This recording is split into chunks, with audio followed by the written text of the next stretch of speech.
We begin this evening's broadcast with the administration's latest move to ramp up the trade war. This morning, President Trump sent letters threatening new higher tariff rates between 25% and 40% on imports from 14 different countries, including some of our key allies, Japan and South Korea. That news meant all three major stock indexes closed down. But considering that the president has yet to enforce any trade deadlines. Remember, that's why they call him the taco guy. Trump always chickens out, talks a big game, but doesn't actually follow through. Given all of that, it's interesting that today's news triggered such a big sell-off. This comes just days before his original July 9th deadline. Now, August 1st is the new date for countries to lock in trade agreements with the United States, or they will see these latest rates take effect. Well, tonight, the president made it all official in an executive order. And Treasury Secretary Scott Bessent said that executive order has taken effect and it's already working. When he said that there's a chance that countries could boomerang back to their April 2nd reciprocal tariff levels, we've had a lot of people change their tune in terms of negotiations. So my mailbox was full last night with a lot of new offers, a lot of new proposals. So it's going to be a busy couple of days. But importantly, too, that President Trump has said that the countries would not go back to the reciprocal rate until August 1st. A lot of new offers, a lot of new proposals, and absolutely no details to who those offers are from and what those proposals look like. But I want to go back to the administration's promise on tariffs, the one they made back in April. Watch this. We're going to run 90 deals in 90 days is possible.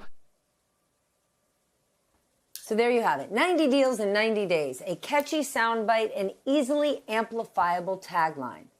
But I want to take a look at what we have actually gotten so far. Just 3 so-called deals, which are more like frameworks or concepts of frameworks of deals. And my question is, how have any of these deals improved or enhanced trade relations and our trade deficits? Well, the answer is they have not. So what have we heard from the White House as this 90-day period comes to a close? This. Mr. President, do the tariff rates change at all on July 9th, or do they change on August 1st? What are you talking about? Tariff rates, do they change on July 9th or August 1st? They're going to be tariffs. The tariffs are going to be the tariffs. I think we'll have most countries done by July 9th, yeah. Either a letter or a deal. But they go into effect on August 1st. The tariffs go into effect August 1st, but the president is setting the rates and the deals right now. So a letter could also be construed as a deal. That is confusing. But my number one question really is for anyone and everyone in this administration. That statement that the president just made with the additives from Howard Lutnick, what did any of that even mean, right? That was the president and one of his cabinet members, the one in charge of trade negotiations, giving conflicting statements about the status of trade and tariffs. Right there, Trump said deals with most countries will be done by this Wednesday. But as Commerce Secretary Howard Lutnick said, reciprocal tariffs will go into effect August 1st. It was also very shocking, I think, to hear the other guy running these trade negotiations, Scott Bessent, said yesterday, during the 90-day period, many of these countries never even contacted us. That was a direct quote. Watch this. When we send out the 100 letters to these countries, that will set their tariff rate. So we're going to have 100 done in the next few days. And but that's not a deal. That's a threat. No, that's the level. That's the deal. If you want to trade with the United States, this is. But that's not a negotiation. That's just a many of these countries never even contacted us. Just think about that. We are the world's superpower, and many countries didn't even contact us. I want you to take a minute and consider the process for how this whole operation is being led, executed, and communicated. And then you start to understand how 100 plus countries might not have any idea what to even say. Hence, their lack of a response. All right, let's get smarter with the help of our leadoff panel because we got a lot to dig into tonight. Susan Glasser joins us, staff writer for The New Yorker. Kayla Gardner, White House correspondent for Bloomberg, and Justin Wolfers. You knew he would be here tonight, professor of economics and public policy at the University of Michigan. Professor Wolfers, I want to play what the president said earlier this evening about his trade strategy. What happened to 90 trade deals in 90 days? Oh, we've spoken to everybody. We know it's all done. What's day 8? I told you, we'll make some deals, but for the most part, we're going to send a letter. I'm saying, here it is, congratulations, welcome to the United States. I hope you make a lot of money, and you're going to pay us money. He also said that August 1st is firm, but not 100% firm. I don't know what 100 but not firm is. How, Justin, are any U.S. businesses, consumers, nations around the world who want to trade with us supposed to figure any of this out, right? There's a big difference between hearing what the president says and going long the market or short the market and actually running a business responding to this kind of communication or lack thereof. Look, the president has a pronoun problem. He keeps saying that he's going to tax them. He's taxing us. He shouldn't be sending letters to foreign governments. He should be sending letters to Americans because it's Americans who pay taxes on imports. That's what the word tariff means. How can we do business in this environment? It's utterly crazy. Let me go a step further. So first of all, they started off boasting everyone was calling them. Remember they boasted how many people were calling the White House? Phone ringing off the hook. Now Bessent says they never called. Here's a story that was not reported in the American media much, but a couple of weeks ago, the chief Japanese trade negotiator was in town. He could get 2 15-minute phone conversations with Howard Lutnick and literally couldn't get a meeting with Scott Bessent. He delayed his departure from the United States, hoping that the Treasury Secretary would meet with Japan, one of the largest economies in the world, spent the extra 24 hours in Washington and headed home. So how's Japan meant to make sense of this? And let me add one more. How's Korea meant to make sense of this? Korea just got hit with a 25% tariff. In the words of the White House, because of the high tariffs and other barriers they've imposed on the United States, guess what? Korea has a free trade agreement with the United States. Korea charges 0 tariffs on almost everything that it sells. They have an agreement. There's nothing else to give up. It's all gone. We have the deal. It's already there. I should stop. I'm feeling your frustration. All right, Susan, here's one of the reasons Justin is frustrated. Forbes magazine found that President Trump has changed his mind 27 times since his so-called Liberation Day. And now, of course, he has set a new firm but not 100% firm deadline, and he is sending out letters, and letters, of course, are not a deal. What do you make of this?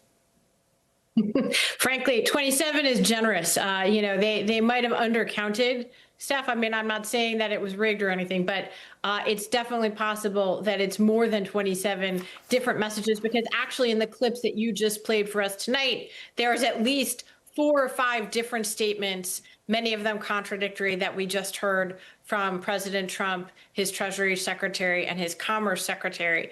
And I can only imagine that a business executive would throw up their hands when trying to make firm plans when faced with this kind of sort of chaos and uncertainty.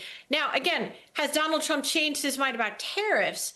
I would take issue with that. I think he still believes that he's going to impose new tariffs, but this is how Donald Trump does business. What we're all watching is the same man who negotiated business deals in New York City. It's the reason why if you interview people who tried to do business with him in New York City decades ago, they would say many of them concluded that was impossible to do and they wouldn't have anything to do with Donald Trump in business for exactly the same kinds of techniques and tactics that he's now kind of inflicting on the rest of the world. This kind of my word is my word, except that it's not my word. The absolute certainty with which Donald Trump can say something that's just wildly untrue. That's a very difficult thing if you're sitting across the table from him, whether it's in a business deal or in an international trade negotiation. And you played a clip tonight that I think is a classic of the genre. Donald Trump sitting there saying like, oh, the deals, yes, they totally exist.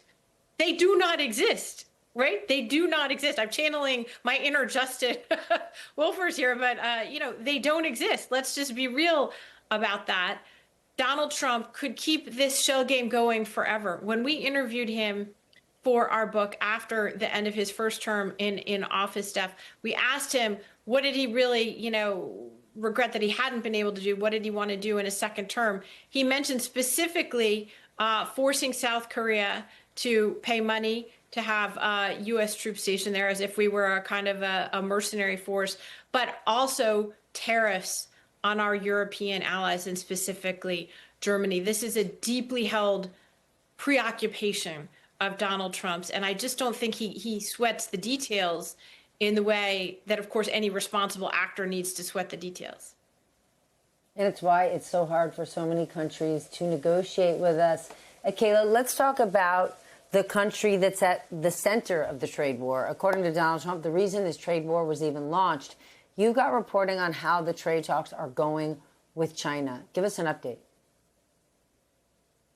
Well, Treasury Secretary Scott Bessent is expected to meet with Chinese officials sometimes next week. But China has really been at the center of a lot of the administration's trade policies, a huge reason why they have imposed these tariffs at such a wide-ranging scope, if you will, around the world is the fact that they believe many goods have been shipped to China and then to other countries to avoid some of these loopholes and existing tariffs in the past. But something that I was really watching today from Donald Trump's trade deals or trade letters, however you want to call it, is really whether those tariffs are going to be in line with some of the tariff rates that we saw on Liberation Day in April. And we saw that many of those rates were the same or about the same, plus or minus a few percentage points. And that really shows he does not have a change of heart when it comes to his policies in general. He, of course, issued this pause under tremendous pressure from Wall Street, from Congress, from senators on Capitol Hill who wanted him to change course. And it shows that he really hasn't rethought it. He's still in the same place. He believes that trade is really a crucial tool that he has in his tool belt, not only for trade, but also for national security. We saw him talk about today, touting how he used trade to bring a ceasefire between Pakistan and India. And that is something that is really crucial to the way that he thinks about trade as a tool for negotiations of all kinds.